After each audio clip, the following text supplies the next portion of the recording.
Iya, Bismillahirrahmanirrahim. Assalamualaikum warahmatullahi wabarakatuh. Waalaikumsalam warahmatullahi wabarakatuh. Alhamdulillahirabbil alamin wa bihi nasta'in wa ala umuri dunya waddin. Wassalatu wassalamu ala asrofil anbiya'i wal mursalin wa ala alihi washabihi ajmain. Amma ba'du. Puji dan syukur mari kita sama-sama panjatkan kehadirat Allah Subhanahu wa taala yang telah memberikan banyak sekali kenikmatan kepada kita semua, khususnya nikmat iman, nikmat Islam, nikmat kesehatan, dan juga nikmat kesempatan kepada kita semua, sehingga atas kehendaknya kita bisa berpartisipasi dalam acara tausiah online dengan tema tamu yang dirindukan, sesi ketiga, yaitu mempersiapkan diri menghadapi bulan suci Ramadan. Salawat dan salam semoga tetap tercurah kepada baginda kita Rasulullah Muhammad Sallallahu Alaihi Wasallam, kepada keluarganya, kepada sahabatnya, kepada tabiin, dan juga kita semua sebagai umatnya mudah-mudahan istiqomah berada di jalannya dan di yaumil akhir bisa mendapat syafaatnya. Amin ya Allah ya Rabbal Alamin. Untuk yang ketiga kalinya, alhamdulillah kita sudah hadir lewat Zoom aplikasi ini. Terima kasih kepada Bapak Ustadz Abi Purwanto atas kesediaannya memenuhi undangan kami dalam rangka tausiah online. Mudah-mudahan langkah kita semua, niat kita semua di acara ini dicatat sebagai amal soleh. Ya Allah ya Rabbal Alamin. Yaitu amal menuntut ilmu sebagai kewajiban kita, dan juga sebagai umat muslim tanda kita berbahagia menyambut bulan suci Ramadan. Mudah-mudahan kita bisa mempersiapkan diri dengan penuh keikhlasan untuk menjalani ibadah puasa Ramadan dan juga dengan ilmu yang memadai, sehingga kita bisa menyempurnakan ibadah suci Ramadan, bisa mendapatkan segala manfaat dan juga keutamaannya, dan terhindar dari hal-hal yang membuat amalan itu gugur atau berkurang pahalanya. Amin ya Rabbal Alamin. Untuk mempersingkat waktu, kami persilahkan kepada Bapak Ustadz Abi Purwanto untuk memulai acara tausiahnya. Silahkan. Terima kasih. Bismillahirrahmanirrahim. Assalamualaikum warahmatullahi wabarakatuh. Waalaikumsalam warahmatullahi wabarakatuh. Alhamdulillah hamdan katsiran kama amara fantahu amma naha anhu wa hadar. La ilaha illallah wahidul qahhar. وأشهد أن محمدا عبده ورسوله سيد الأبرار يا أيها الذين آمنوا اتقوا الله حق تقاته ولا تموتن إلا وأنتم مسلمون اللهم صل وسلم وبارك على نبينا محمد makan anak-anakku وعلى آله وأصحابه وسلم تسليما كثيرا وبعد. Ayo ikhwah kaum muslimin wal muslimat rahimani Allah wa iyyakum. Alhamdulillah di pertemuan ketiga ini kita bisa kembali dipertemukan oleh Allah lewat tausiah online. Mudah-mudahan kehadiran kita, niat baik kita, keikhlasan kita untuk sama-sama berpartisipasi dalam tausiah online ini berbuah ilmu dan pahala yang sebesar-besarnya. Amin ya Rabbal Alamin. Amin. Salawat dan salam semoga selalu tercurah tentu saja kepada junjungan kita, teladan kita yang paling mulia akhlaknya, paling luhur budi pekertinya, paling sakinah keluarganya, paling damai hatinya, Nabi kita Muhammad Sallallahu Alaihi Wasallam. Begitupun kepada keluarga beliau, para sahabatnya, tabi'in, atba'ut tabi'in, dan kita sebagai umatnya mudah-mudahan tetap istiqomah tolabul ilm di tengah badai yang melanda negeri kita. Mudah-mudahan upaya kita untuk tetap dekat dengan Allah, mencari ilmu agama sebagai bekal persiapan Ramadan, menjadi wasilah, menjadi perantara. Mudah-mudahan Allah segera angkat penyakit dan wabah dari negeri tercinta kita ini. Amin ya Rabbal Alamin. Baik Bapak Ibu yang dimuliakan Allah, pada pertemuan ketiga ini kita akan membahas perkara yang sangat penting yang terkait dengan ibadah saum atau puasa. Kalau di pertemuan sebelumnya kita sudah membahas tentang hal-hal yang bersifat teknis, fajar, waktu berbuka, sahur, berbuka, dan lain sebagainya, maka pada pertemuan kali ini kita akan membahas 3 hal. Yang pertama, yaitu perkara yang wajib dijauhi oleh orang-orang yang berpuasa, wajib dijauhi. Yang kedua, perkara yang boleh dikerjakan oleh orang-orang yang berpuasa. Dan yang ketiga adalah siapa saja orang-orang yang mendapatkan rukhsah atau kemudahan untuk tidak berpuasa. Kita akan bahas.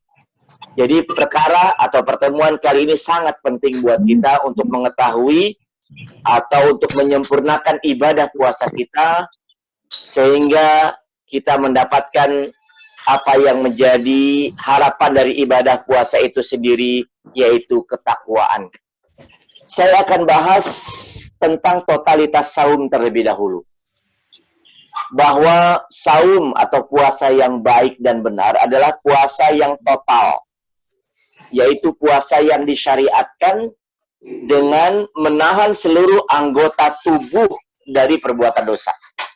Jadi puasa yang disebut puasa yang kafah, yang total, yang sempurna adalah puasa menahan anggota tubuh dari perbuatan dosa. Menahan lisan dari berkata dusta. Menahan perut dari makan dan minum. Serta menahan kemaluan dari jima di siang hari.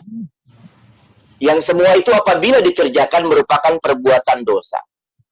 Sebagaimana makan dan minum bisa merusak puasa, maka ketahui oleh kita bahwa perbuatan dosa juga bisa memutus pahala puasa, merusak buah dari puasa, dan menempatkan orang yang melakukan perbuatan dosa sama seperti orang yang tidak berpuasa. Sama seperti orang yang tidak berpuasa. Karena itu kita perlu mempelajari hal-hal apa saja yang harus dijauhi, yang bisa merusak pahala puasa, yang bisa memutus buah puasa bagi orang-orang yang tengah berpuasa. Baik, bagian pertama, kita akan membahas tentang hal-hal yang harus dijauhi. Kita bicara perbuatan-perbuatan buruk yang harus dijauhi. Mungkin ada pertanyaan, Ustadz, kenapa sih kita mesti mengenali keburukan? Jangan salah. Bahwa sebagaimana kalau kita belajar kebaikan, kita akan mendapatkan manfaat, mengenal macam-macam keburukan juga akan memberikan manfaat kepada kita. Sebagaimana pepatah dalam bahasa Arab, "Arri la li syarri, lakinna li tuwaqqihi, wa man lam ya'rif al-khair min asy-syarr yaqa' fihi." Pepatah Arab mengatakan, aku mengetahui kejahatan bukan untuk berbuat jahat, tetapi untuk menghindarinya. Orang yang tidak mengetahui cara yang baik untuk menghindari keburukan, niscaya dia akan jatuh kepada keburukan itu. Jadi, ada kalanya kita perlu mengetahui modus-modus keburukan, jalan-jalan kejelekan, supaya kita terhindar dari itu. Bukan supaya kita melakukan itu. Justru orang yang tidak mengetahui jalan-jalan keburukan, bisa jadi dia terjerumus ke dalam keburukan itu. Karena itu ada seorang sahabat bernama Hudzaifah ibn Yaman radhiyallahu an berkata, "Kana an-nasu yas'aluna Rasulullah 'anil khair wa kuntu as'aluhu 'anil syarr." Kata sahabat yang mulia ini, manusia banyak bertanya kepada Rasulullah tentang kebaikan. Sementara aku bertanya kepada Rasulullah tentang keburukan, supaya apa? Supaya aku terhindar dari keburukan itu.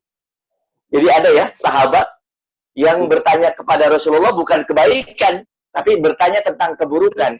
Supaya apa? Terhindar dari keburukan itu. Jadi kita penting untuk belajar tentang modus-modus kejahatan, supaya kita dijauhkan atau tidak terjerumus ke dalam kejahatan itu. Di universitas ada jurusan namanya kriminologi, kalau nggak salah ya. Kriminologi itu berbicara tentang modus-modus kriminal, orang yang kuliah masuk fakultas tersebut bukan keluar jadi orang jahat, tapi mereka belajar tentang modus-modus kejahatan supaya bisa diantisipasi oleh pihak yang berwenang, termasuk oleh kita, supaya tidak terjerumus ke dalam kejahatan tersebut.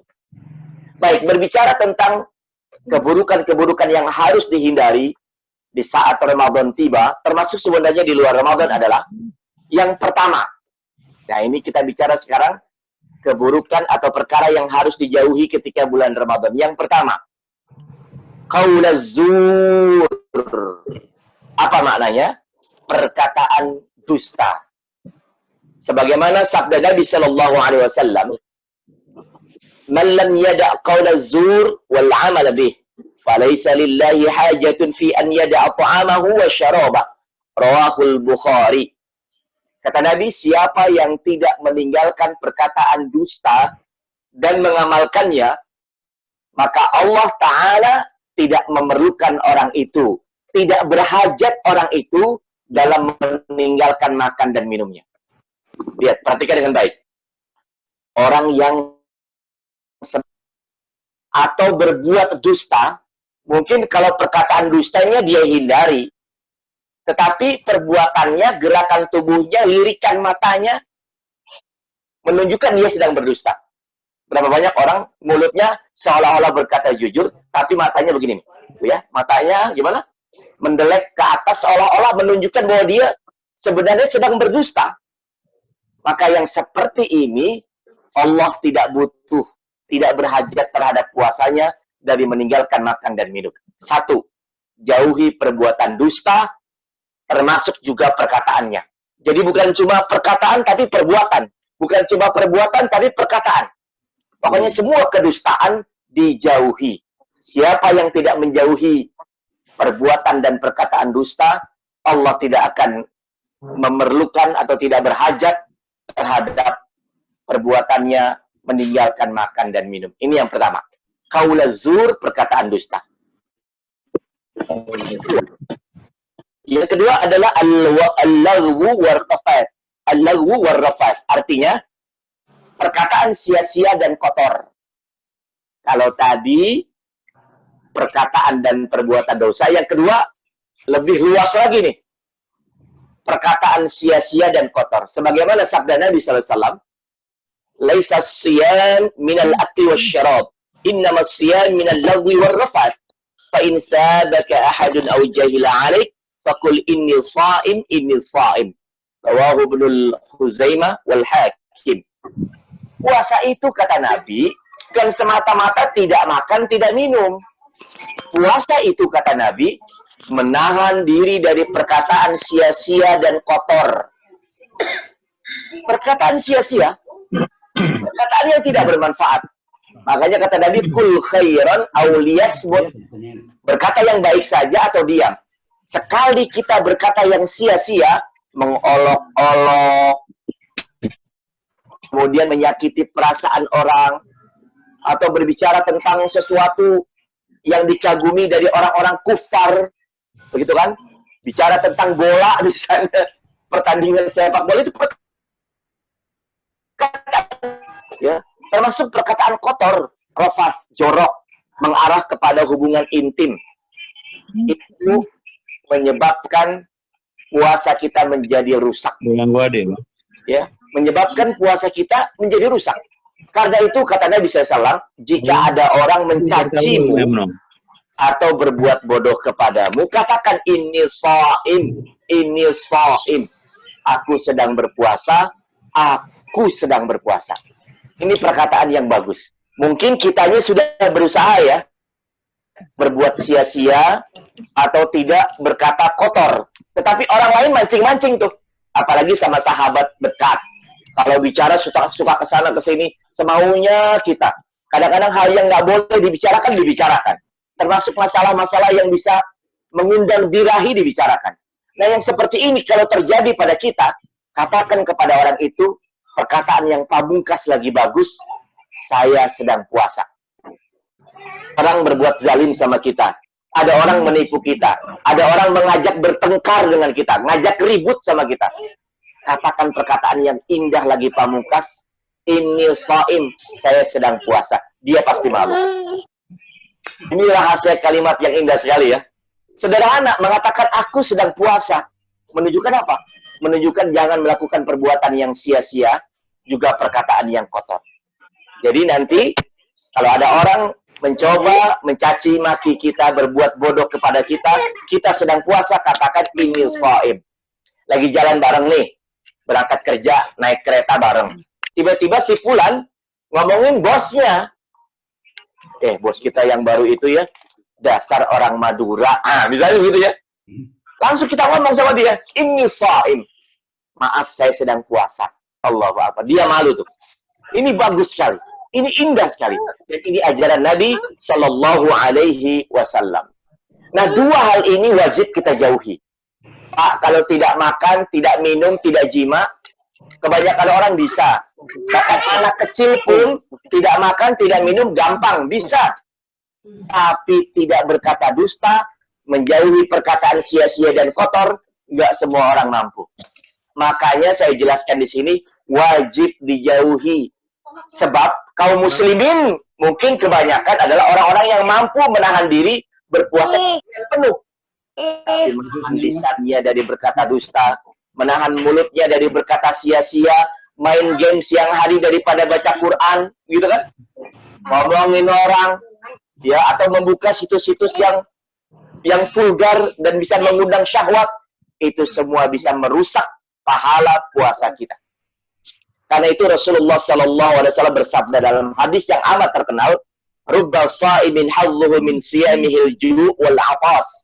Berapa banyak, kata Nabi, berapa banyak orang berpuasa tidak mendapatkan apa-apa dari puasanya kecuali lapar dan haus semata. Dia puasa dari lapar, dari makan dan minum. Cuma itu yang dia dapatkan, lapar dan haus.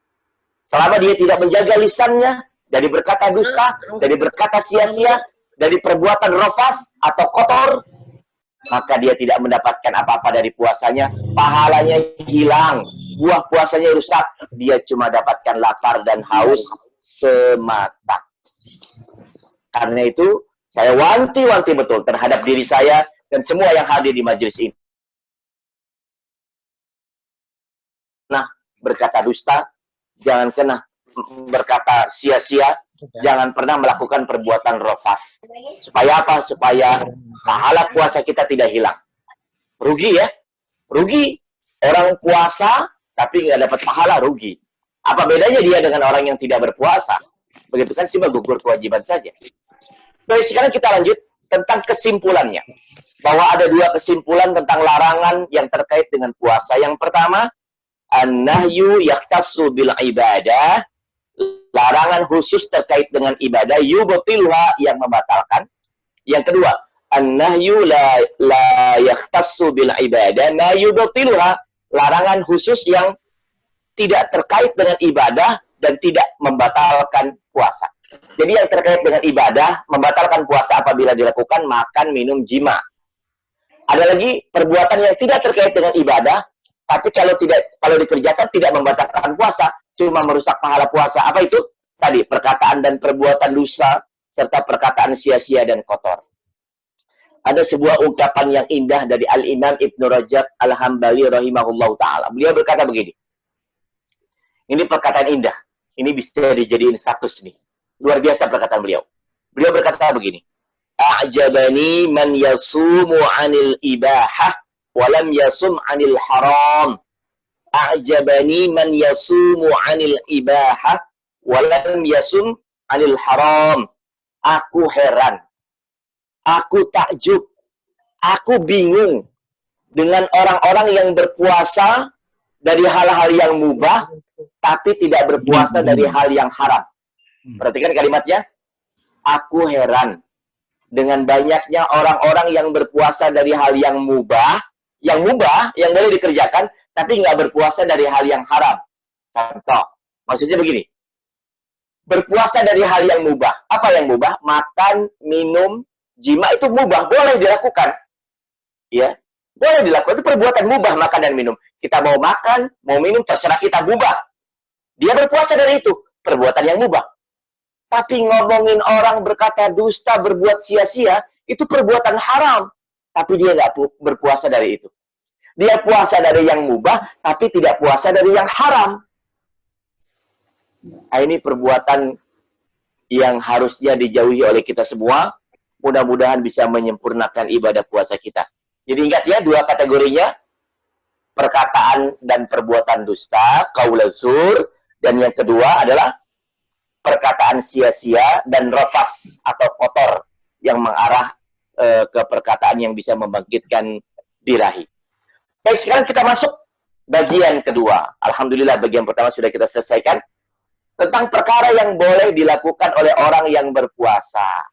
Apa saja itu? Nah, ini kita masuk lagi kepada teknis tentang ibadah puasa. Mungkin banyak orang yang tidak paham, makanya kita coba rincikan di sini apa saja perbuatan yang boleh dikerjakan oleh yang berpuasa. Yang pertama, baik sebelum itu saya akan bahas dulu perkara yang boleh dilakukan ini terkait dengan kemudahan yang diberikan oleh agama ini. Ya, agama ini memberikan kemudahan kepada kita sebagaimana firman Allah, yuridullahu bikumul yusra wala yuridu bikumul usra. Surah Al-Baqarah ayat 185. Allah menghendaki kemudahan bagimu dan tidak menghendaki kesukaran bagimu. Jadi, perkara yang boleh dilakukan oleh orang yang berpuasa terkait dengan kemudahan, fasilitas yang Allah berikan untuk boleh dikerjakan meskipun sedang berpuasa. Kemudian firman Allah yang lain, wa ma ja'ala 'alaikum fid din min haraj. Dan Allah sekali-kali tidak menjadikan untuk kamu dalam perkara agama suatu kesempitan. Jadi beragama itu lapang, mudah. Asal dijalankan dengan penuh keikhlasan. Kalau ikhlas semuanya jadi mudah. Jangan memberat-beratkan agama ini. Ya, siapa orang yang gulu berlebihan di dalam menjalankan agama, sementara batas-batasnya sudah ada, maka orang seperti ini sebenarnya telah melakukan perbuatan yang justru dilarang oleh agama. Ada kisah. Ada 3 orang lelaki menghadap Aisyah radhiyallahu anha. Rasulullah masih hidup. Kemudian 3 lelaki ini bertanya kepada Aisyah tentang perbuatan, tentang ibadah yang dilakukan oleh Rasulullah Sallallahu Alaihi Wasallam. Maka Aisyah menceritakan ibadah Rasulullah begini dan begitu. Lalu ketiga orang ini berkata, apalah kita dibandingkan dengan Rasulullah? Kita bukanlah apa-apa, kata mereka. Karena itu kita harus beribadah lebih hemat dibandingkan Rasulullah. Lelaki pertama berkata begini, kalau begitu, aku akan sholat malam terus dan tidak akan tidur. Lelaki pertama. Lelaki kedua berkata, aku akan terus berpuasa dan tidak akan berbuka. Lelaki ketiga berkata, aku tidak akan pernah menikah selama-lamanya. Gak lama Rasulullah SAW datang. Rupanya Rasulullah mendengar perkataan mereka. Lalu Rasulullah berkata, kaliankah yang berkata begini dan begitu? Adapun aku, demi Allah, aku adalah orang yang paling takut dan bertakwa kepada Allah. Tapi aku berpuasa juga berbuka. Aku sholat malam, aku juga tidur. Dan aku juga menikahi wanita. Jadi nggak boleh tidur. Puasa tanpa berbuka. Membujang tanpa menikah nggak boleh. Sebab itu keluar dari sunnah Rasulullah SAW. Makanya beliau berkata di ujung hadis ini, "Faman raghiba an sunnati falaysa minni." Siapa yang membenci sunnahku bukan termasuk golongan kami. Allahu Akbar. Jadi jangan berlebihan dalam agama ya. Karena itu kalau ada kemudahan dalam agama, ambil saja kemudahan itu sebagai rahmat dari Allah Subhanahu wa taala. Baik, sekarang kita bahas bagian yang pertama, apa saja yang dibolehkan. Yang pertama, bahwa orang berpuasa, yang pertama ya, boleh memasuki waktu subuh dalam keadaan junub bagi yang sudah menikah. Orang berpuasa boleh masuk subuh dalam keadaan junub. Misalnya suami istri kesiangan, malamnya mereka junub. Ya, junub paham ya. Kemudian tidak sahur tentu saja. Dan sholat subuhnya agak kelewat sedikit. Sementara itu hari bulan Ramadan dan mereka berniat puasa. Maka mereka tetap boleh berpuasa meskipun masuk waktu subuh dalam keadaan junub. Berdasarkan hadis bahwa kana yudrikuhul fajr wa huwa junubun min ahlihi Tsumma yaghtasilu wa yasum, kata Nabi. Kata Ummu Salamah, bahwa Rasulullah pernah mendapati waktu subuh atau fajar dalam keadaan junub bersama istrinya. Maka beliau pun mandi dan kemudian berpuasa. Jadi beliau tidak mengqadha puasanya. Jadi boleh buat kita memasuki waktu subuh belum sempat mandi wajib. Ya, dalam keadaan junub tidak apa-apa. Bisa tetap berpuasa. Ya, tidak batal puasanya, tidak harus qadha. Karena mandi wajib itu bukan untuk puasa, tapi untuk sholatnya. Nah, ketika dia mau melaksanakan sholat subuh, baru kemudian dia mandi wajib. Baik, kemudian yang kedua, bersiwak bagi yang berpuasa. Kemarin juga ada pertanyaan ya, bolehkah bersikat gigi buat orang yang berpuasa? Jawabannya boleh. Sebagaimana sabda Nabi yang umum, laula an asyqa ala ummati la amartuhum bisiwaki inda kulli wudu'in. Andai aku tidak khawatir akan memberatkan umatku, niscaya aku menyuruh mereka untuk bersiwak setiap kali berwudu. Jadi boleh setiap mau sholat, kemudian berwudu, sikat gigi dulu boleh. Walaupun siang hari, baik sebelum zawal ataupun sesudah zawal, sebelum zuhur ataupun sesudah zuhur, boleh kita bersikat gigi atau bersiwak. Tidak membatalkan puasa, asalkan jangan sampai sambil menyelam minum air. Ini membatalkan puasa. Baik, kemudian yang ketiga, yang boleh dilakukan oleh orang yang sedang berpuasa adalah berkumur dan istinsyaq. Berkumur dan istinsyaq. Rasulullah sallallahu alaihi wasallam bersabda, "Wa balighun fil istinsyaq illa an takuna sha'iman." Lakukanlah istinsyaq dengan sungguh-sungguh kecuali saat engkau sedang berpuasa. Apa istinsyaq? Jadi dalam gerakan wudu ada namanya istinsyaq, ada namanya istinthar. Istinsyaq itu menghirup air ke hidung, kemudian istinthar itu mengeluarkannya. Nah, ketika puasa boleh melakukan istinsyaq dalam wudu. Cuma harus hati-hati. Di luar bulan Ramadan, ketika sedang tidak berpuasa, sungguh-sungguh tuh menghirup air ke hidung. Tapi ketika sedang berpuasa, biasa saja istinsyaqnya. Jangan sampai airnya masuk ke hidung, masuk ke tenggorokan, bisa batal puasanya. Karena lubang dari hidung itu kan nembusnya sampai ke tenggorokan. Ya, jadi boleh berkumur-kumur dalam berwudu. Dan bahkan juga boleh beristinsyaq, memasukkan air ke hidung. Baik, kemudian yang keempat. Yang keempat ini buat suami istri juga. Boleh bercumbu dan berciuman bagi yang berpuasa. Telah datang hadis dari Aisyah radhiyallahu anha bahwasannya Rasulullah sallallahu alaihi wasallam yuqabbilu wa huwa sha'im wa yubashshir wa huwa sha'im walakinnahu amlakakum liirbihi. Rawahul Bukhari wa Muslim. Adalah Rasulullah pernah mencium dan mencumbu istrinya di saat sedang berpuasa. Hanya saja Rasulullah itu orang yang paling kuat menahan nafsunya dibandingkan kalian. Jadi hukum asalnya boleh mencium dan mencumbu istri ketika berpuasa, tidak membatalkan puasa. Ya, akan tetapi berhati-hati. Ya, karena Rasulullah adalah orang paling kuat untuk menahan nafsunya, sementara kita tentu saja kekuatan kita untuk menahan nafsu jauh di bawah Rasulullah SAW. Karena itu pernah ada dua orang lelaki, waktunya berbeda datang kepada Rasulullah. Pertama, anak muda yang baru menikah, pengantin baru. Datang kepada Rasulullah bertanya, "Ya Rasulullah, bolehkah aku mencium istriku di saat aku sedang berpuasa?" Apa jawab Rasulullah? "La, nggak boleh." Anak muda tadi ya datang kepada Rasulullah bertanya, nggak boleh mencium istri kalau lagi puasa. Nggak lama datang orang tua bertanya pertanyaan yang sama. "Ya Rasulullah, bolehkah aku mencium istriku dalam keadaan aku sedang berpuasa?" Jawab Rasulullah, "Boleh." Sahabat yang hadir ketika itu saling menengok satu dengan yang lain. Gimana ini jawaban Rasulullah?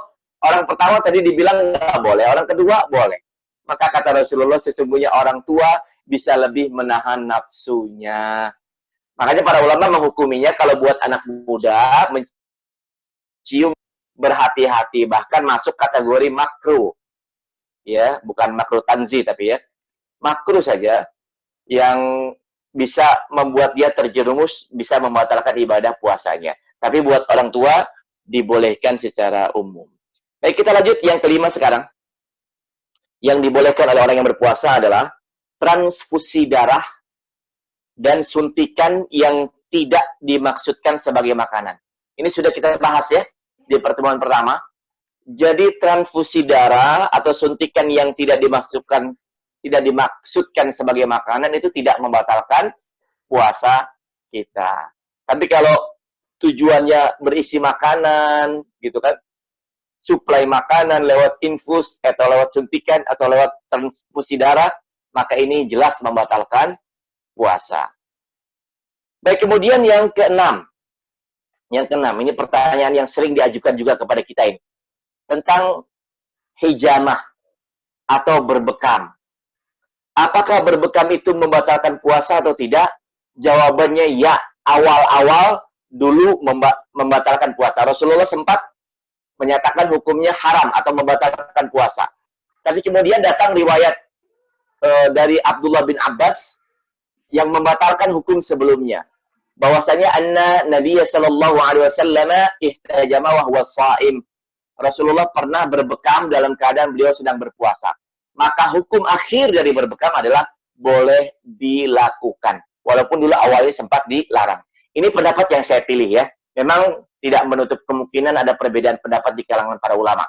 Tapi saya memilih pendapat yang menyatakan berdasarkan hadis ini bahwa berbekam tidak membatalkan puasa. Kecuali berbekamnya sambil ngunyah permen karet. Nah, ini membatalkan puasa, ya. Baik, kita lanjut. Yang ketujuh. Yang ketujuh, dzukut ta'am. Mencicipi makanan. Ini biasanya dilakukan oleh ibu-ibu nih. Apabila mau menyiapkan hidangan berbuka puasa, kemudian ingin mencicipi masakannya, maka tidak membatalkan puasa. Mencicipi hanya sebatas apa? Indra perasa di lidah ya. Jangan sampai masuk ke tenggorokan. Kalau masuk ke tenggorokan tentu saja batala da'sa an yazuqal khalla aw syai' ma lam yudkhil halqahu wa huwa sha'im. Tidak ada masalah untuk mencicipi cuka atau yang lainnya selama tidak dimasukkan ke dalam tenggorokan sedang ia dalam keadaan berpuasa. Jadi mencicipi boleh, sekedar di indra perasa. Tapi jangan sampai ditelan. Kalau ditelan puasanya batal. Begitu ya. Ustadz, kalau lagi mencicipi masakan, tiba-tiba suami ngagetin dari belakang, lalu tertelan, batal nggak puasanya? Jawabannya tidak batal, karena tidak disengaja, ya, tidak disengaja. Itu suaminya aja yang iseng ya, mungkin dia pengantin baru, dikagetin dari belakang ya. Jadi intinya mencicipi makanan selama tidak masuk ke tenggorokan tidak membatalkan puasa. Kita lanjut yang ke-8. Yang ke-8 memakai celak mata. Celak mata, obat tetes mata, dan seterusnya yang dimasukkan melalui mata. Maka ini tidak membatalkan puasa. Walaupun ada pengaruhnya sampai tenggorokan. Kadang-kadang di tetes matanya tenggorokannya adem. Itu tidak membatalkan puasa. Walaupun masuk pengaruhnya. Ya mungkin ada pengaruh sedikit ya. Tetapi tidak membatalkan puasa. Sebagaimana kesepakatan para sahabat, juga Imam Al-Bukhari mengatakan bahwa Anas bin Malik, Al-Hasan Al-Basri, dan Ibrahim tidak mempermasalahkan celak mata bagi orang yang berpuasa. Begitu juga pendapat yang dirajikan oleh Syekhul Islam Ibn Taimiyah dan muridnya Al-Imam Ibnu Qayyim Al-Jauziyah. Jadi intinya obat tetes mata, celak mata yang dimasukkan lewat mata tidak membatalkan puasa. Baik, kemudian yang ke-9. Yang ke-9 adalah yasubbul ma', yaitu menyiramkan air atau membasahi kepala dengan air yang dingin atau mandi. Ya, ini tidak membatalkan puasa. Jadi ada banyak sahabat ketika kepanasan mereka ambil kain, kainnya dibasahin. Lalu mereka berkemul. Apa berkemul tuh? Ya, berselimut dengan kain yang sudah dibasahi itu, saking panasnya. Juga ada riwayat bahwasannya wa kana Nabi sallallahu alaihi wasallam yasubul ma'a ala ra'sihi wa huwa sha'im min al-'atash aw min al-har. Rawahu Abu Dawud wa Ahmad. Adalah Rasulullah pernah menyiramkan air ke atas kepalanya karena kehausan atau panas sedang ia dalam keadaan berpuasa. Jadi tidak apa-apa ya. Tidak apa-apa menyiramkan air ke atas kepala sampai dingin, adem boleh. Ya, sedang berpuasa. Siang hari misalnya. Tapi hati-hati, jangan sampai perbedaan suhu yang tajam, yang jauh antara cuaca panas di luar, masuk ke dalam langsung diguyur kepalanya, khawatir terjadi bahaya. Tunggu sampai agak adem sedikit, baru kemudian diguyur kepalanya atau mandi. Ini tidak membatalkan puasa. Baik, jamaah rahimakumullah, itulah 9 hal yang boleh dilakukan oleh orang-orang yang berpuasa. Ada beberapa perkara yang mungkin ada perbedaan pendapat para ulama di dalamnya, tetapi ini pendapat yang saya pilih. Baik, terakhir, di bagian yang ketiga, sekarang kita akan membahas tentang orang-orang yang mendapatkan rukhsah. Orang-orang yang mendapatkan rukhsah atau kemudahan untuk boleh tidak berpuasa. Ya, siapa saja mereka? Siapa saja mereka? Kita bahas al-musafir. Al-musafir. Siapa al-musafir? Yaitu orang yang sedang mengadakan safar atau perjalanan jauh. Perjalanan jauh yang membuat dia sudah boleh mengqashar sholat. Jadi definisi safar begini ya Pak. Yang disebut perjalanan jauh adalah perjalanan yang membuat seseorang boleh berbuka puasa adalah perjalanan yang ketika itu sudah sampai jaraknya yang membolehkan dia mengqashar sholat. Yang 4 jadi 2. Zuhur, asar, isya boleh dikerjakan 2 rakaat saja. Mengqashar sholat. Maka ketika dia sudah boleh mengqashar sholat, di waktu yang sama, ketika dia sedang safar, dia juga boleh berbuka puasa apabila dia tidak kuat. Kalau dia masih kuat dan ingin melanjutkan puasanya, tafadhol, tidak dilarang. Dalam ayat Al-Quran dijelaskan, surah Al-Baqarah 185, 2 kali bahkan ayat ini disebutkan ya. وَمَنْ كَانَ مَرِيضًا أَوْ عَلَى سَفَرٍ فَعِدَّةٌ مِنْ أَيَّامٍ أُخَرَ. Siapa yang dalam keadaan marid atau sakit, atau dia sedang safar, fa'iddatun min ayyamin ukhar, lalu dia berbuka, maka dia hendaknya mengganti di hari yang lain. Boleh berbuka puasa. Orang yang sakit, orang yang sedang safar, boleh berbuka puasa. Karena itu, kata Nabi, sum in syi'ta wa aftir in syi'ta. Orang yang sedang safar, kalau ingin berpuasa, silakan. Kalau ingin berbuka, silakan. Kalau dirasa perjalanannya menyusahkan dia, maka silakan berbuka. Tidak apa-apa. Diganti di hari yang lain. Tapi ingat, menggantinya harus konsekuen. Jangan berbukanya mau, gantinya susah. Jangan ya. Sebab itu melenceng dari tujuan diberikan rukhsah ini. Kemudian kalau dia ingin berbuka, dia boleh. Atau ingin melanjutkan puasanya, dia juga boleh. Yang penting, yang berbuka tidak boleh mencela orang yang berpuasa. Orang yang berpuasa tidak boleh mencela orang yang berbuka ketika safar. Itu prinsipnya. Ya, karena setiap orang punya kekuatan tubuh yang berbeda-beda. Baik, kemudian yang kedua, orang-orang yang mendapatkan rukhsah atau kemudahan untuk tidak berpuasa adalah orang yang sedang sakit. Jelas ya? Sakit yang bagaimana?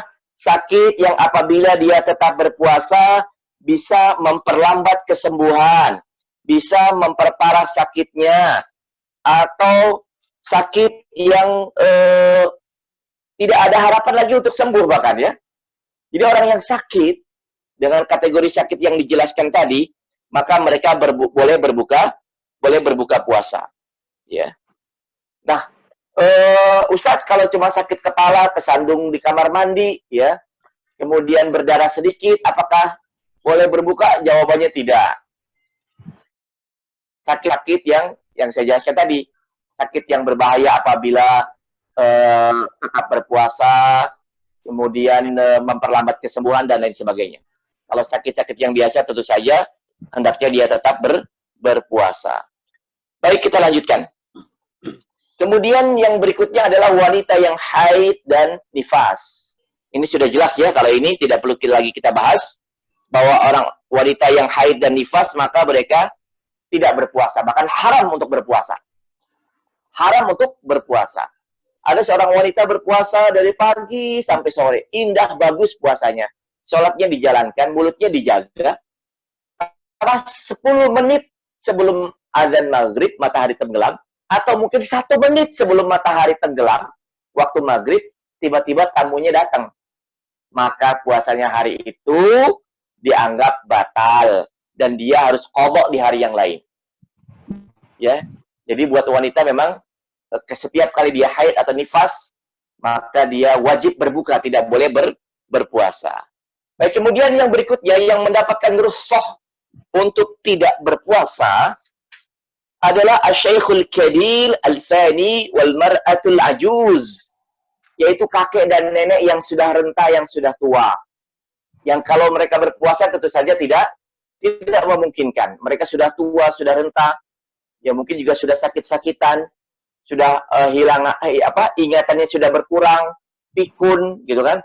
Sehingga kalau puasa dikit-dikit ngopi gitu kan, karena pikun. Ya orang seperti ini boleh tidak berpuasa. Dalilnya jelas ya, wa 'alal ladzina yutiqunahu fidyatun ta'amu miskin. Al-Baqarah 184. Dan buat orang-orang yang yutiqunahu, yang bisa puasa tapi berat. Bisa puasa tapi berat. Nenek kakek juga kalau dipaksakan puasa bisa, tapi berat buat mereka. Maka fidyatun ta'amu miskin. Jalan keluarnya mereka nggak usah puasa dan diganti dengan fidyah memberi makan orang miskin. Kalau 5 hari tidak berpuasa, 5 hari dia memberi makan orang miskin setiap harinya. Boleh digabung. Misalnya sebulan penuh dia nggak puasa, lalu di hari terakhir dia kumpulkan 30 orang miskin, dia masak yang banyak, dia kasih makan semua boleh. Fidyahnya bisa berupa itu. Tapi kalau hitung-hitungan fikihnya, fidyah itu setengah sok. Setengah sok. Ingat ya, ini bahasa-bahasa fikih. Berapa setengah sok? Ya, kita bahas dulu 1 sok. 1 sok itu sama dengan 4 mud. Berapa 1 mud? 1 mud itu segini nih. Ya, perhatikan saya. 1 mud itu segini. Ya, 1 bentangan 2 telapak tangan kita. Ya, ini 1 mud. Maka 1 sok itu 4 mud.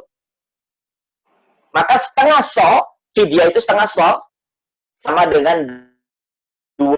Ya, sama dengan 2 mud. Bisa beras, bisa gandum, dan segala macam. Ya. Tapi kalau kita memberi makan saja, misalnya nasi dengan lauk pauknya, dengan aqua gelasnya, dengan buahnya misalnya. Ya 1 kotak begitu sudah sah. Untuk 1 hari kita berbuka puasa. Buat orang tua ya, membayar fidyah. Seperti itu bentuknya fidyah ya. Kalau mau digabung di akhir bulan boleh. Boleh. Ya. Atau bayar tiap hari lebih bagus. Yang penting memberi makan orang miskin. Baik, kemudian yang terakhir, orang-orang yang mendapatkan rukhsah untuk tidak berpuasa adalah al-hamil wal marda. Orang yang sedang mengandung, juga sedang menyusui. Maka mereka ini boleh tidak berpuasa. Lalu solusinya bagaimana kalau mereka tidak berpuasa? Solusinya, ulama berbeda pendapat. Kalau yang saya tampilkan di slide ini, saya menampilkan perkataan 2 orang sahabat gede. Ya, sahabiyun jalil, yaitu Ibnu Abbas dan Ibnu Umar radhiyallahu anhum. 2 orang sahabat ini berfatwa, ya, di slide yang saya tulis di sini, bahwa orang yang perempuan yang menyusui atau sedang hamil, mereka boleh berbuka puasa, cukup membayar fidyah, tidak perlu qadha. Ya, al-hamilu wal marda'u tuftir wala taqdi. Orang yang hamil, yang menyusui, mereka berbuka tidak qadha, tapi membayar fidyah. Begitu juga perkataan Ibnu Umar. Ini pendapat yang saya tampilkan dan di slide, dan ini pendapat yang saya pilih tanpa mengurangi rasa hormat buat yang berbeda pendapat. Jadi rumusnya di pengajian kita, sering saya ulang-ulang di forum ini, di pengajian Baitur Rahman ini, bahwa kalau ada perbedaan pendapat dalam masalah fikih, santai ya Pak, ya santai ya Bu. Kalau ada perbedaan pendapat dalam masalah fikih, santai, jangan baperan. Silakan kalau berbeda pendapat kalau masalah fikih. Ya jangan berbeda masalah kunut, tidak kunut gitu ya. Masalah azan sekali, azan 2 kali sholat Jumat, bikin masjid baru, pisah RT, jangan. Jangan sampai terjadi. Jangan sampai rusak ukhuwah Islamiyah, persatuan kaum muslimin. Jadi kalau ada perbedaan masalah fikih, santai sikapnya. Jangan ngotot. Kalau ngotot, ini udah bukan zamannya lagi lah. Ya, kita bahas secara ilmiah. Ya, karena itu saya jelaskan di sini perbedaan pendapatnya. Pertama, pendapatnya mazhabnya Imam Hanafi, termasuk Abu Ubaid dan Abu Thur. Mereka berpendapat wanita yang hamil lagi menyusui cukup qadha tanpa fidyah. Ini pendapat mereka. Hanafi, Abu Ubaid, dan Abu Thawr. Ini ulama terkenal. Yang kedua, pendapat di Indonesia ini, pendapatnya mazhab Imam Syafi'i sekaligus pendapatnya Imam Ahmad bin Hanbal. Jadi bergabung nih, pendapatnya mazhab Syafi'i dan pendapatnya mazhab Hambali. Mereka berkata begini, wanita hamil atau menyusui yang mereka khawatir dengan anaknya, wajib bayar 2 kali. Qadha juga, fidyah juga. Khawatir terhadap anak ya, qadha juga, fidyah juga. Nah, kalau cuma khawatir terhadap dirinya sendiri, dia sedang menyusui, dia sedang hamil, atau khawatir terhadap dirinya dan anaknya, 2, maka dia cukup membayar qadha saja, tanpa fidyah. Nah, itu pendapatnya mazhab Syafi'i dan Hambali.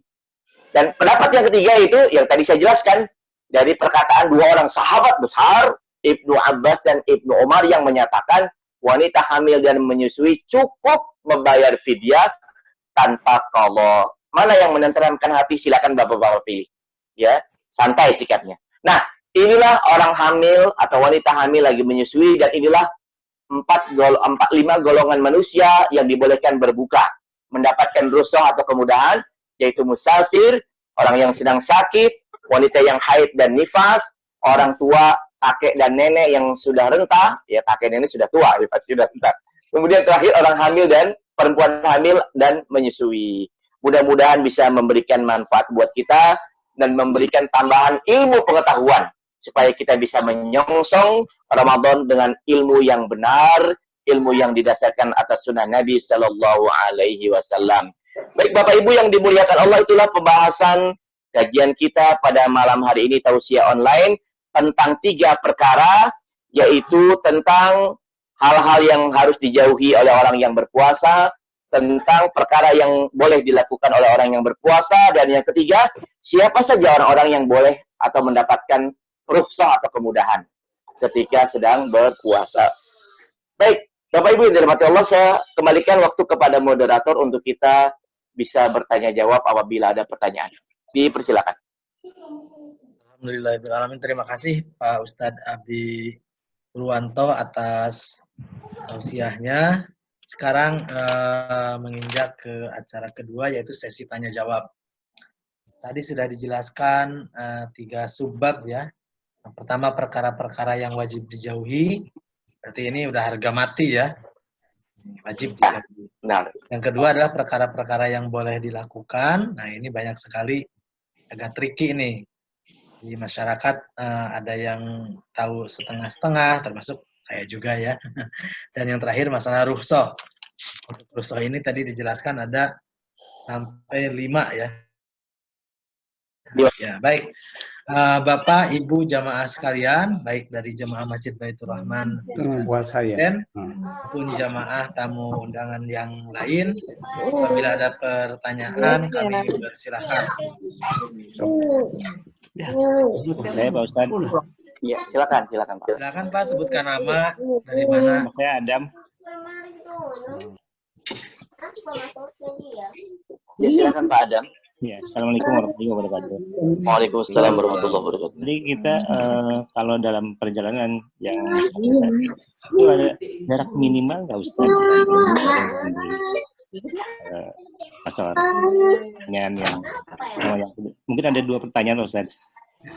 Yang kedua, apakah saya boleh menjamak di tempat kelahiran saya? Contoh, kelahiran saya di Pandeglang. Saya tinggal di Depok. Ketika saya pulang ke daerah kelahiran saya, ada yang mengatakan saya tidak boleh sholat jamak. Yang ketiga, satu lagi, ini ada yang namanya nisfusa dan Ustaz. Nah, ini saya minta dijelaskan mungkin juga Pak Ustaz. Apakah itu memang ada atau memang itu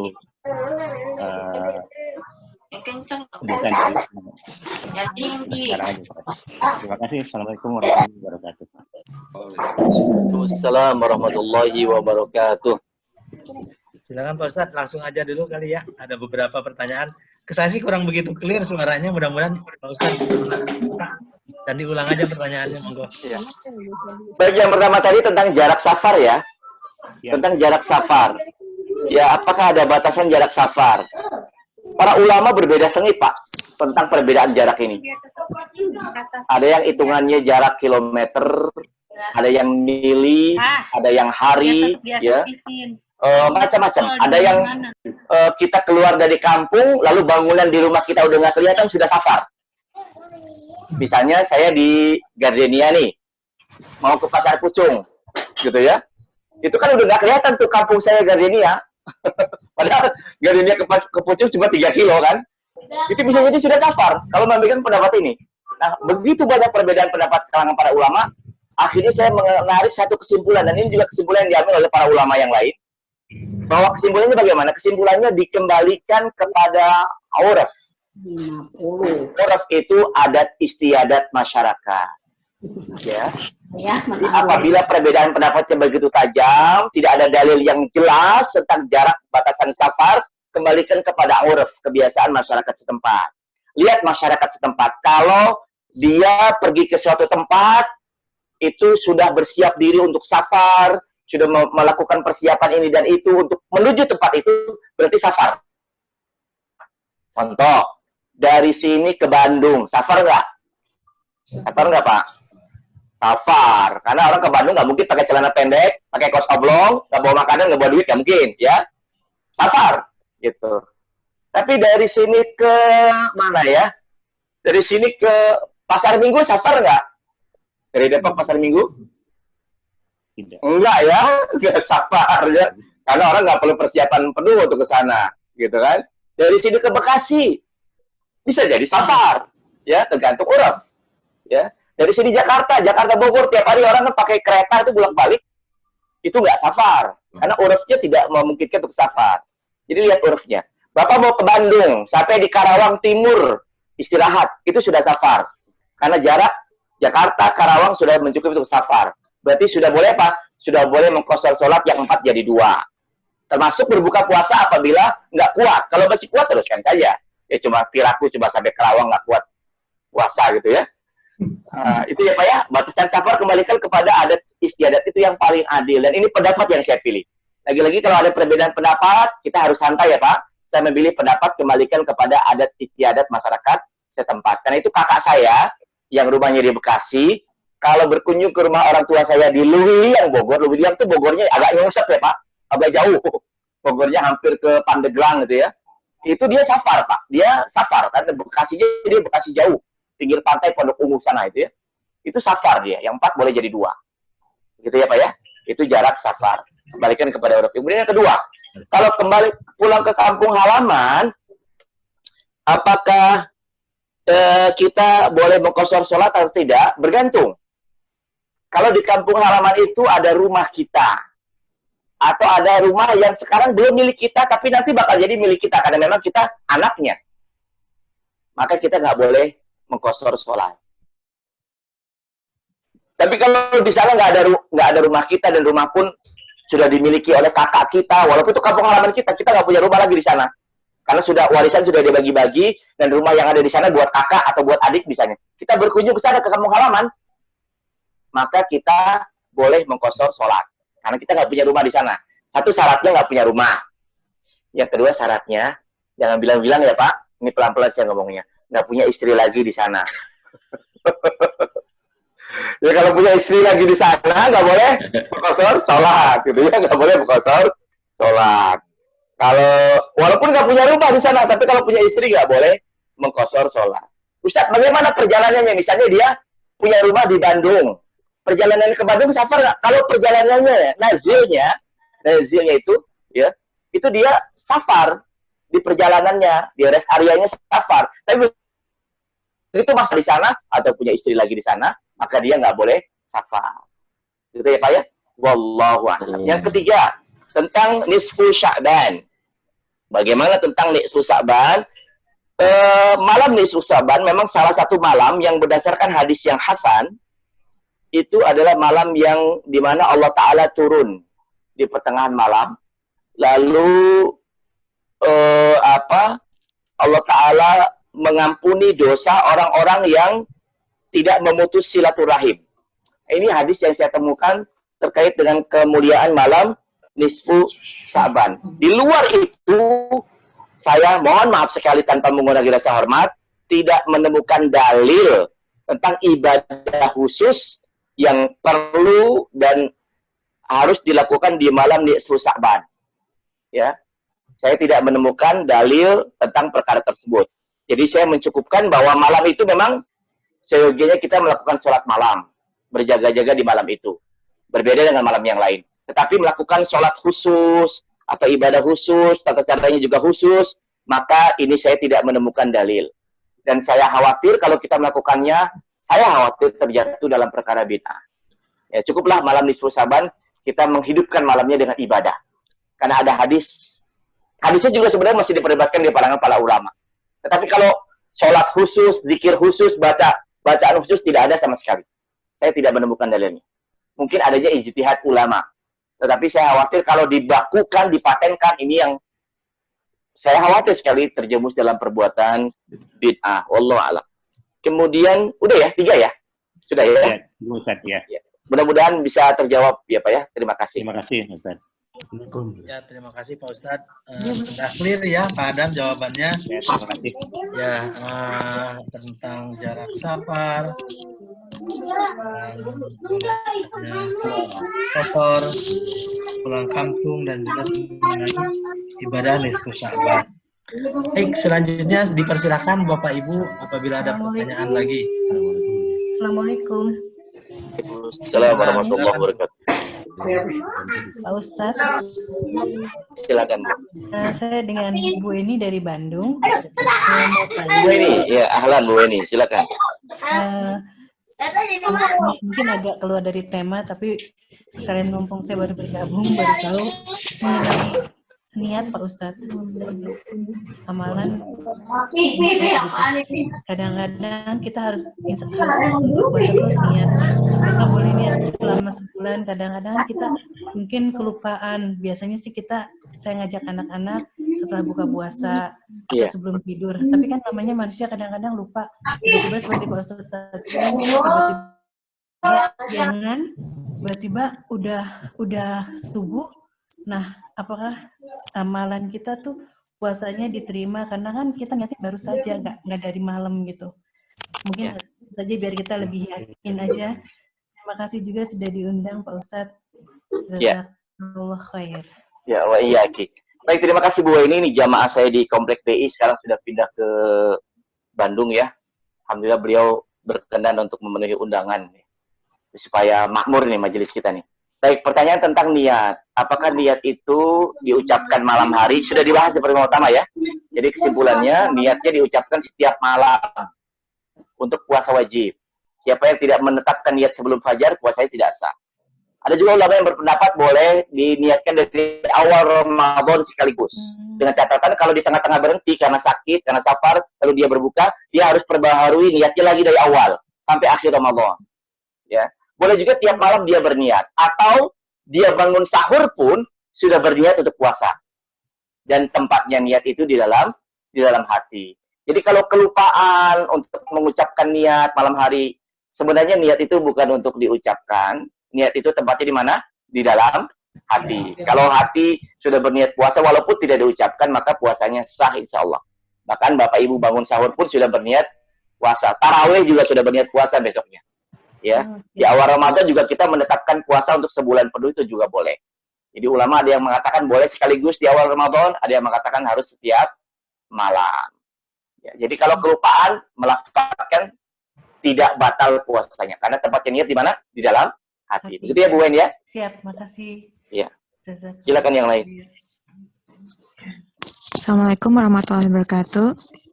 Assalamualaikum warahmatullahi wabarakatuh. Ustadz, saya Puspa, punten mau nanya. Kan kita itu kan sebagai wanita tidak boleh menyentuh yang bukan mahram ya Pak Ustadz ya? Ya. Nah, kebetulan saya kan dokter ya Pak Ustadz ya. Jadi bagaimana kalau misalkan baik itu dalam bulan puasa atau di luar puasa gitu kan, otomatis meriksa pasien itu kan kita tidak bisa memilih antara wanita dan laki-laki gitu ya Pak Ustadz. Dan memang secara langsung kita pasti menyentuh pasien laki-laki yang memang bukan mahram kita gitu Pak Ustadz. apakah itu mengurangi jadinya pahala kita atau bagaimana ya Pak Ustadz? Terus kalau pemakaian handscoon atau sarung tangan itu sama aja menyentuh atau bagaimana ya Pak Ustadz itu? Ya gitu. Ya baik, terima kasih Bu Puspa atas pertanyaannya. Baik terkait dengan profesi sebagai perawat atau dokter, di mana dia tidak bisa pilih-pilih pasien. Nah, kalau kita kedudukannya sebagai pasien, kita bisa pilih sebenarnya ya. Kita yang antisipasi sebagai pasien, kita sedang hamil, perlu pemeriksaan, cari dokternya yang perempuan. Dari awal sudah diantisipasi. Jangan sampai pilih dokter yang laki-laki. Tapi kalau sebagai dokter yang bingung, ya dia nggak bisa memilih pasien. Maka apa yang harus dilakukan? Maka yang harus dilakukan adalah meminimalisasi semaksimal mungkin terjadinya kontak dengan pasien. Kalau mungkin dilakukan, lakukan semaksimal mungkin. Termasuk bagian dari penjagaan kalau memang tidak, kalau memang harus menyentuh, ya mudah-mudahan diampuni, yaitu dengan menggunakan sarung tangan. Tentu saja berbeda menyentuh dengan sarung tangan dengan tidak pakai sarung tangan.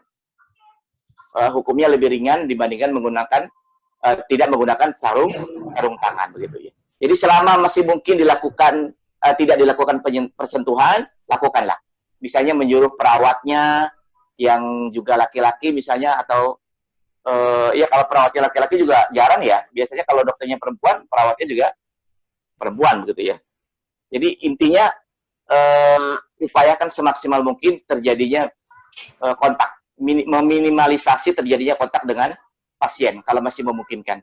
Tapi kalau kondisinya tidak memungkinkan, harus terjadi persentuhan dan ini sifatnya darurat, maka ada hukum mengatakan laisa wajibun bila iktidari wala muharramun ma'a iktidari. Tidak ada yang wajib apabila tidak mampu, tidak ada yang haram dalam kondisi darurat.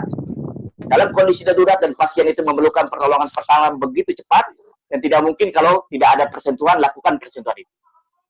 Ya, karena itu kondisinya darurat. Wallahu a'lam. Itu yang bisa saya jawab. Ya, silakan yang lain.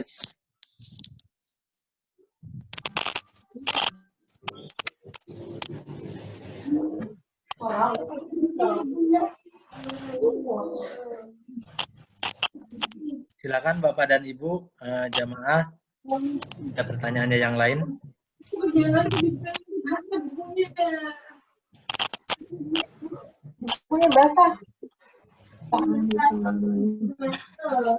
Assalamualaikum Ustaz. Waalaikumsalam warahmatullahi wabarakatuh. Ana Abu Fatih, Gardenia. Oh, silakan Pak Abu Fatih. Masya Allah. Di luar konteks sedikit Ustaz. Saat ini kan sedang kadung virus nih yang mewabah. Untuk sholat Jumat yang lebih dari 3 kali itu hukumnya seperti apa Ustaz? Mohon informasinya. Terima kasih. Assalamualaikum. Waalaikumsalam warahmatullahi wabarakatuh. Baik, terkait dengan kondisi hari ini di mana kita mendapati fakta bahwa kita sebaiknya tidak melakukan perkumpulan di satu tempat, ya bukan dilarang sholatnya, tapi dilarang berkumpulnya itu ya. Maka bagaimana dengan orang yang meninggalkan sholat dalam kondisi sedang wabah seperti hari ini?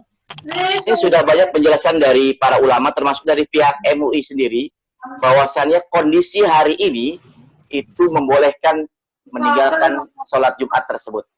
Karena dalil yang menjelaskan tentang larangan, tentang ancaman bagi orang yang meninggalkan 3 kali berturut-turut sholat Jumat itu diikat dengan syarat. Syaratnya adalah tahawun. Tahawun itu meremehkan. Jadi yang terkena ancaman 3 kali berturut-turut meninggalkan sholat Jumat adalah orang-orang yang melakukan tahawun, yang meremehkan sholat Jumat tersebut. Maka dia terkena ancaman yang dimaksud dalam hadis tadi. Sementara kita bukan dalam konteks tahawun. Justru yang kita lakukan adalah dalam rangka menjauhi wabah, tidak menzalimi sesama manusia. Karena hari ini didapati fakta, tidak ada jaminan satu orang pun dia tidak dia bebas dari virus tersebut. Ya. Karena itu untuk antisipasi sebaiknya tidak datang berkumpul, termasuk sholat berjamaah, sholat Jumat dan seterusnya.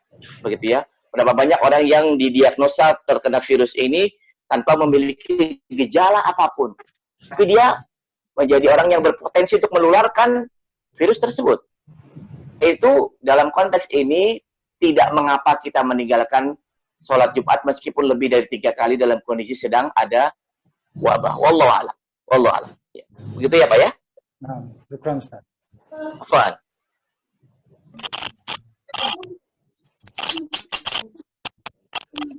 Terima kasih atas pertanyaan dan jawabannya. Silakan Bapak Ibu jamaah yang lain apabila ada lagi pertanyaan.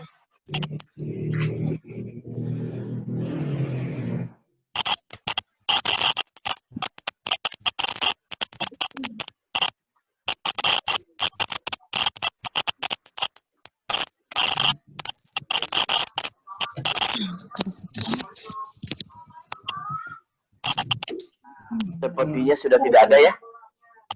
Atau masih ada?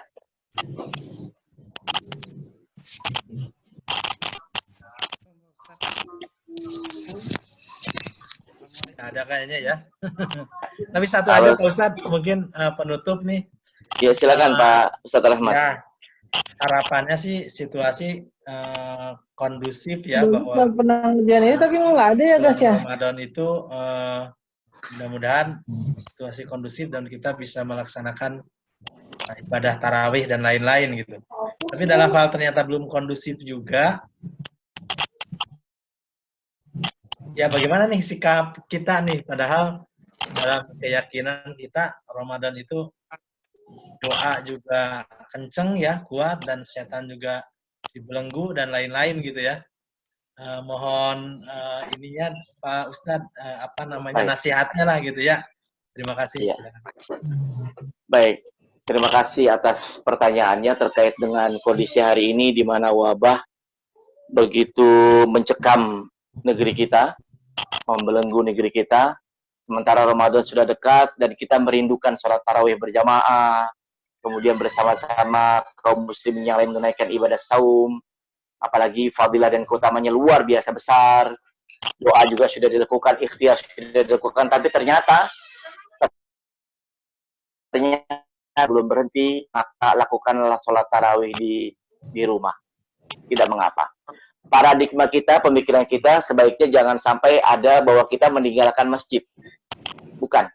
Tapi paradigma kita sebaiknya adalah kita berpindah dari satu sunnah kepada sunnah yang lain. Ya, sholat berjamaah di masjid itu sunnah.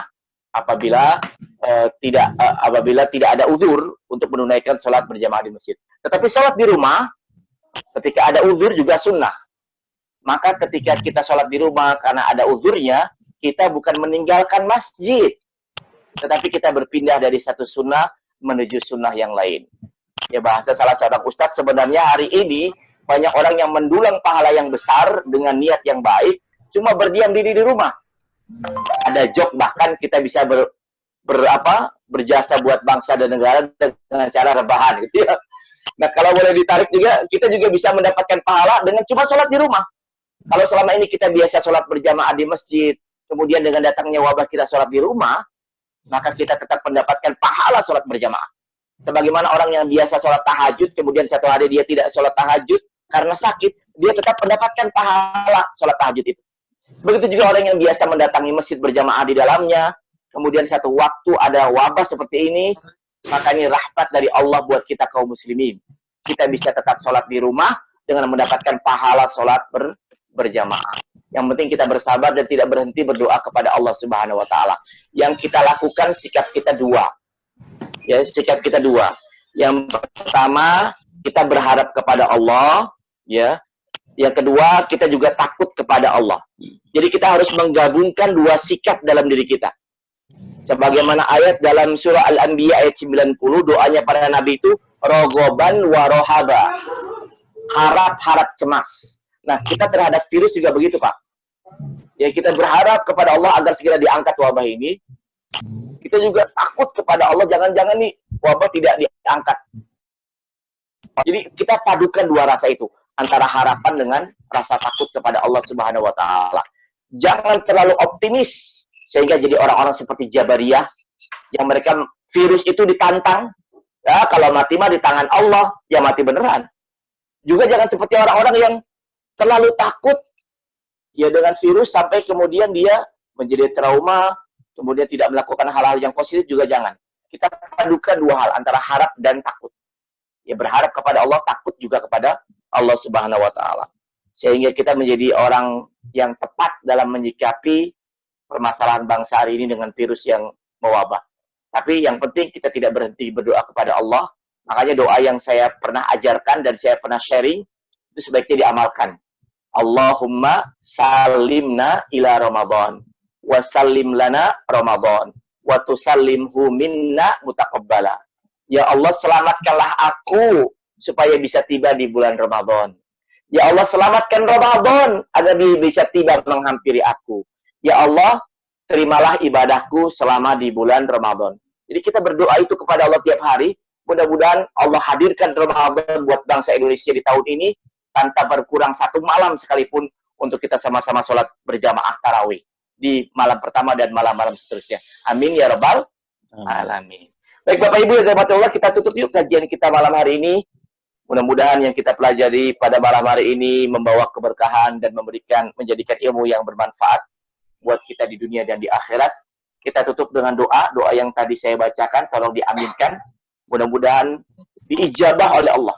Sebelum Ramadan, wabah ini Allah angkat. Allah musnahkan dari bumi Indonesia. Allah sembuhkan orang-orang yang sakit. Dan Allah perkenankan kita semua kaum muslimin menyemarakkan Ramadan dengan ibadah berjamaah, sholat tarawih, dan yang lainnya.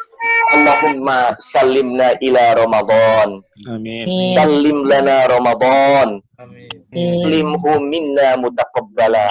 Allahumma salimna ila Ramadan. Salim lana Ramadan wa tusallimhu minna mutaqabbala.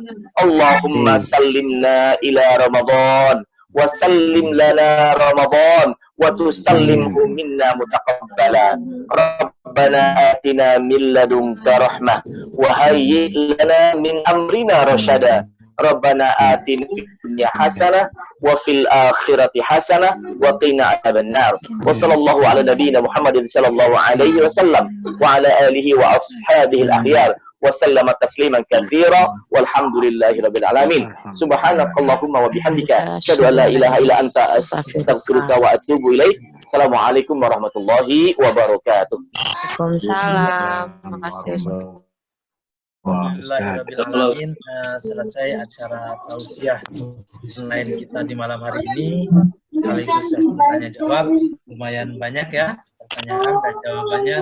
Alhamdulillah cukup jelas, termasuk yang terakhir tadi, bahwa apabila ternyata memasuki bulan Ramadan suasana belum kondusif, belum aman, beliau Pak Ustadz menyarankan sholat di rumah. Harapan mudah-mudahan pahalanya tidak berkurang, karena selama ini kita tetap sebelum ini menjalankan ibadah sholat di masjid. Jadi sholatnya di rumah saja. Baik, yang telah bergabung dalam tausiah online ini, mudah-mudahan Allah Subhanahu wa taala memberikan pahala kepada kita semua, amin ya rabbal alamin. Terima kasih kepada tim IT atas supportnya, sehingga walaupun tausiah rutin kita pending, alhamdulillah media aplikasi teknologi ini bisa menjembatani sehingga kita bisa tetap menjalankan ibadah, kewajiban kita menuntut ilmu. Mudah-mudahan kita bisa memahami ilmu tersebut dan terutama kita bisa mengamalkannya. Amin ya Allah ya rabbal alamin. Mohon maaf apabila ada kesalahan. Billahi taufiq wal hidayah. Wassalamualaikum warahmatullahi wabarakatuh.